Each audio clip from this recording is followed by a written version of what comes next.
অচিন্ত্য কুমার সেনগুপ্তের পরম পুরুষ শ্রী শ্রী রামকৃষ্ণ থেকে পাঠ করছি। গদাধর সেবার প্রায় বছর 2 ছিল কামারপুকুরে। শরীর ভালো করে না সারলে চন্দ্রমণি তাকে কিছুতেই আর যেতে দেবেন না কলকাতায়। এদিকে সারদা 7 বছরে পা দিল।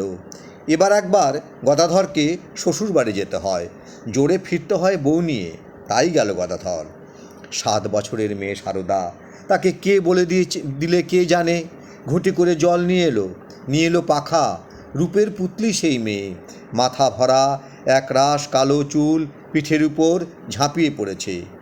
জল ঢেলে গদাধরের পা ধুয়ে দিতে লাগলো সারদা। জল ভরা ছোট ছোট 2টি হাত বুলিয়ে দিতে লাগলো পায়ের উপর।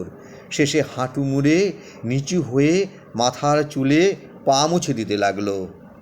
পা ধোয়ানোর পর কাছে দাঁড়ালো সারদা। ছোট হাতে পাখা নেড়ে নেড়ে হাওয়া দিতে লাগলো গদাধরকে। বৈকুণ্ঠে লক্ষ্মী বসেছেন বিষ্ণুর পদসেবায়, কিংবা সারদা গদাধরের এই সেবাতেই নিয়তস্থিত সারদা।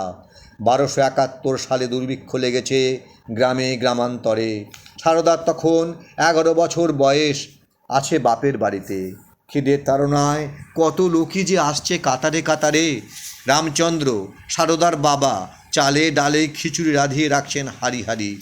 বলছেন বাড়ি আর বাড়ির বাইরে সবাই খিচুড়ি খাবে, যে আসবে সে। শুধু আমার সারদার জন্যে 2টি ভালো চালের ভাত করবে। তাকে তো শুধু খাওয়ানো নয়, তাকে একটু ভোগ দেওয়া। এক দিন এত লোক এসে পড়ে যে রাধা খিচুড়িতে কুলোয় না। আবার চড়ানো হয় তখনই। আর সেই গরম খিচুড়ি ঠেলে দেয় ক্ষুধার্তদের পাতায়।